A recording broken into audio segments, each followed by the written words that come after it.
আপনারা দেখছেন জবর খবর, বাংলার স্পন্দন।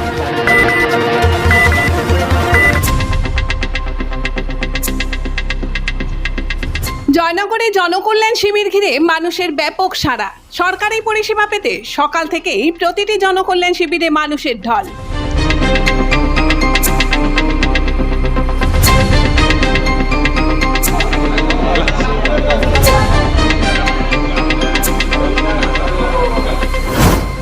জুন থেকে শুরু হয়েছে পশ্চিমবঙ্গ সরকার আয়োজিত 3 দিনব্যাপী জনকল্যাণ শিবির।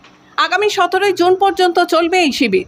রাজ্যের বিভিন্ন প্রান্তের পাশাপাশি জয়নগরের একাধিক এলাকায় এই শিবিরকে ঘিরে সাধারণ মানুষের উৎসাহ উদ্দীপনা ছিল চোখে পড়ার মতো। রাজ্যে বিজেপি সরকার গঠনের পর সাধারণ মানুষের দোরগোড়ায় সরকারি পরিষেবা পৌঁছে দেবার লক্ষ্যে এই জনকল্যাণ শিবিরের আয়োজন করা হয়েছে। সরকারের দাবি, কোনো মানুষ যাতে সরকারি পরিষেবা ও বিভিন্ন জনকল্যাণমূলক প্রকল্পের সুবিধা থেকে বঞ্চিত না হন, সেই উদ্দেশ্যেই এই উদ্যোগ গ্রহণ করা হয়েছে।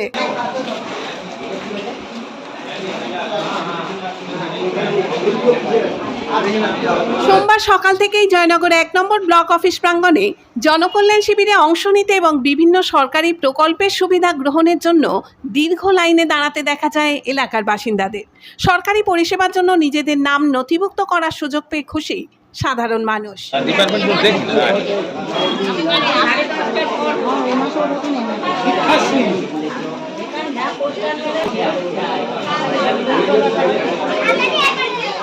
এখানে বার্ধক্য ভাতার জন্য এসছি, আর আমার বয়স হয়ে গেছে তো, আর এখানে হলে ভালো হয়। আমি তো কোথাও ছোটখাটো করতে পারবো না। কোমর ভাঙা। কি নাম? মাধবী ঘোষ।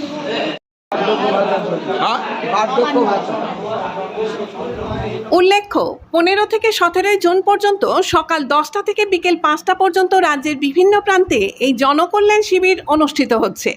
কেন্দ্র রাজ্য সরকারের বিভিন্ন প্রকল্পের সুবিধা পেতে সাধারণ মানুষকে রাজ্য সরকারের পক্ষ থেকে নিকটবর্তী শিবিরে যাওয়ার আহ্বান জানানো হয়েছে।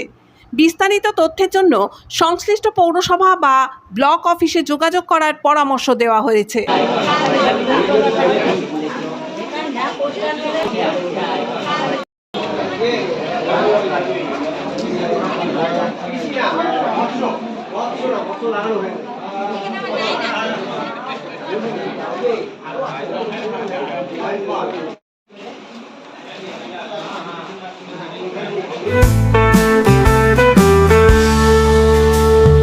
চোখের যত্ন নিন, চোখ আপনার অমূল্য সম্পদ, আপনার চোখকে রাখুন নিরাপদ। চোখের যে কোনো সমস্যায় চলে আসুন জয়নগর রক্ততলায় সুপ্রাচীন চক্ষু চিকিৎসা কেন্দ্র আইসেফে। চক্ষু চিকিৎসা মানেই আইসেফ, জয়নগর রক্ততলা মোড়।